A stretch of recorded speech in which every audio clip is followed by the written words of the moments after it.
तो डिबेट में आपका स्वागत है। तो आज हम बात करने वाले हैं इंडियन प्रीमियर लीग की और मुद्दा है उसके सबसे बड़े सितारों में से एक विराट कोहली। हमारे पास रॉयल चैलेंजर्स बैंगलोर के दो ऐसे मैचों का ब्यौरा है जो मतलब बिल्कुल अलग कहानियां सुनाते हैं और एक बड़ा सवाल भी खड़ा करते हैं। तो आज का सवाल यही है, क्या विराट कोहली का लाजवाब इंडियन परफॉर्मेंस ही आरसीबी की जीत की गारंटी है, या फिर टी20 क्रिकेट में असली जीत एक संतुलित टीम के दम पर ही मिलती है? देखिए, मेरा तो साफ मानना है कि कोहली सिर्फ एक खिलाड़ी नहीं बल्कि आरसीबी की बैटिंग की रीढ़ है। उनका बल्ला चलता है तो टीम चलती है और उनका प्रदर्शन ही तय करता है कि टीम कितनी दूर जाएगी। और मेरा तर्क इसके ठीक उलट है। मेरा मानना है कि टी20 एक टीम गेम है।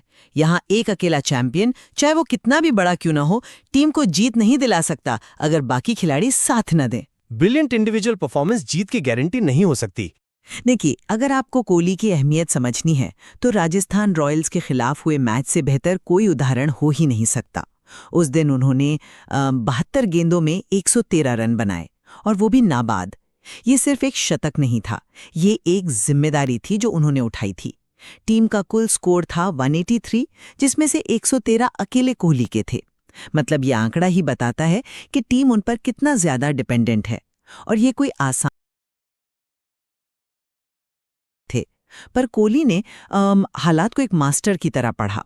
कमेंटेटर्स ने भी इसे एक मास्टर प्लान पिच नहीं थी, जयपुर की वो धीमी पिच थी, बस कहा।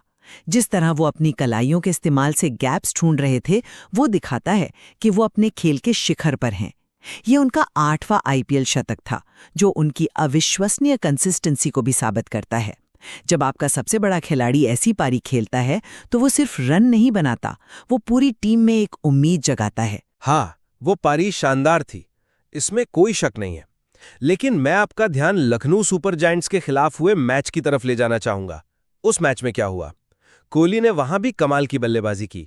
35 गेंदों पर 61 रन बनाए, और वो भी जबरदस्त लय में थे।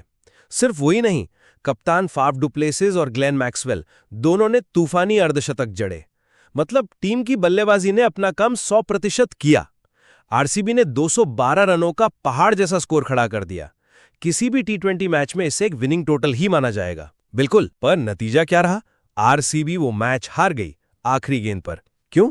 क्योंकि लखनऊ की तरफ से मार्कस स्टोइनिस और निकोलस पूरन ने ऐसी तूफानी पारियां खेली कि आरसीबी के गेंदबाजों के मतलब होश उड़ गए। निकोलस पूरन ने तो सिर्फ 15 गेंदों में अपना अर्धशतक पूरा कर दिया था।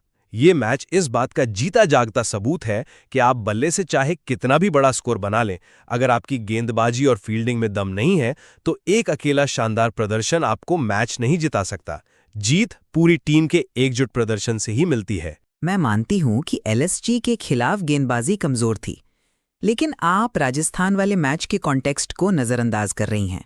उस धीमी पिच पर कोहली के बिना 183 का स्कोर बनना नामुमकिन था। जब एक खिलाड़ी टीम के कुल स्कोर का 60% से ज्यादा बनाता है तो वो सिर्फ एक बल्लेबाज नहीं रह जाता, वो टीम की स्ट्रैटेजी का केंद्र बन जाता है। उनकी जिम्मेदारी सिर्फ तेजी से रन बनाना नहीं थी, बल्कि एक छोर को मजबूती से पकड़कर पारी को अंत तक ले जाना था, ताकि दूसरे बल्लेबाज आकर खुलकर खेल सकें। लेकिन उस दिन कोई और टिक ही नहीं पाया। ये उनकी मेंटल स्ट्रेंथ को दिखाता है। ये कोई तुक्का नहीं है कि वो अंतर्राष्ट्रीय क्रिकेट में 28,000 रन बनाने वाले सबसे तेज खिलाड़ी बने हैं। वो दबाव में खेलना जानते हैं और टीम को अपने कंधों पर लेकर चलना भी। आप स्थिरता और दबाव की बात कर रही हैं, लेकिन क्या टी20 क्रिकेट में 72 गेंदें लेना एक खिलाड़ी के लिए जायज़ है जब टीम का स्कोर 183 पर ही रुक जाए? मेरा सवाल यह है कि क्या उनके 157 के स्ट्राइक रेट ने आरसीबी को शायद 15-20 रन कम बनाने पर मजबूर कर दिया?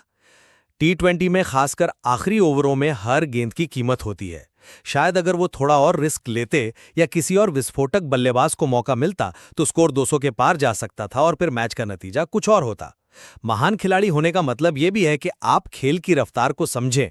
क्या उस दिन उन्होंने पारी को एंकर करने के चक्कर में थोड़ा ज्यादा धीमा खेल लिया? नहीं, ये तो बहुत ही अनफेयर क्रिटिसिज्म है। आप उस पिच को भूल रहे हैं। गेंद रुककर आ रही थी। अगर कोहली भी तेजी से खेलने के चक्कर में अपना विकेट गंवा देते तो शायद टीम 140 तक भी नहीं पहुंच पाती। उस दिन एंकर का रोल निभाना ही सबसे जरूरी था, स्लॉगर का नहीं। उन्होंने वही किया जो टीम के लिए जरूरी था एक सम्मानजनक स्कोर तक पहुंचना। बिना नींव के आप एक बड़ी इमारत खड़ी नहीं कर सकते, और उस मुश्किल पिच पर कोहली ने आरसीबी के लिए वही नींव रखी।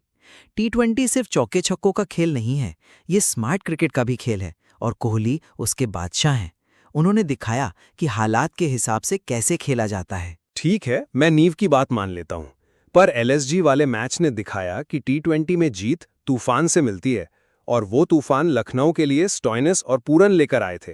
आरसीबी ने 212 की बहुत मजबूत नींव रखी थी, लेकिन पूरन की 15 गेंदों की पारी ने उस नींव को जड़ से हिलाकर रख दिया।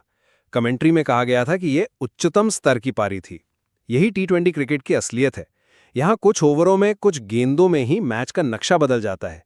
टी20 is a game of moments, of momentum. एक सदी हुई लंबी पारी आपको मैच में बना सकती है, पर मैच जिताने के लिए अक्सर आपको कई खिलाड़ियों से ऐसे ही विस्फोटक पलों की जरूरत होती है, जैसा एलएसजी ने करके दिखाया। और यही टीम एफर्ट है।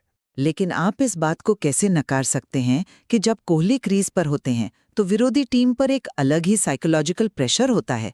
उनकी पूरी रणनीति, उनकी फील्डिंग, उनके गेंदबाजी के बदलाव, सब कुछ कोहली के इर्द गिर्द घूमता है। राजस्थान के खिलाफ उन्होंने अकेले ही गेंदबाजों पर दबाव बनाए रखा।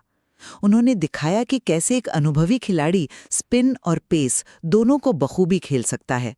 उनके वो 113 रन सिर्फ स्कोरबोर्ड पर अंक नहीं थे, वे विरोधी टीम के मनोबल पर एक हमला थे। जब आपका प्रमुख खिलाड़ी इस तरह का प्रदर्शन करता है तो पूरी टीम का आत्मविश्वास बढ़ता है। ये एक ऐसा योगदान है जिसे आप स्टैट्स में नहीं माप सकते, लेकिन इसका असर बहुत गहरा होता है। ये एक अच्छा तर्क है, लेकिन मैं इससे पूरी तरह सहमत नहीं हूं। अगर एक खिलाड़ी का प्रदर्शन टीम का आत्मविश्वास इतना बढ़ाता है, तो एलएसजी का खिलाफ 212 रन बनाने के बाद तो आरसीबी का आत्मविश्वास आसमान पर होना चाहिए था। उनके 3 सबसे बड़े बल्लेबाजों ने रन बनाए थे। फिर मैदान पर क्या हुआ? उनकी गेंदबाजी पूरी तरह बिखरी हुई नजर आई, फील्डिंग में गलतियां हुईं, यहां तक कि खुद विराट कोहली से कैच छूट गया। ये दिखाता है कि क्रिकेट कितना अनप्रिडिक्टेबल है, और दबाव में हर कोई इंसान ही होता है। एलएसजी की जीत ने यह साबित कर दिया कि टी20 में जीत की रणनीति सिर्फ एक स्टार खिलाड़ी पर निर्भर नहीं हो सकती।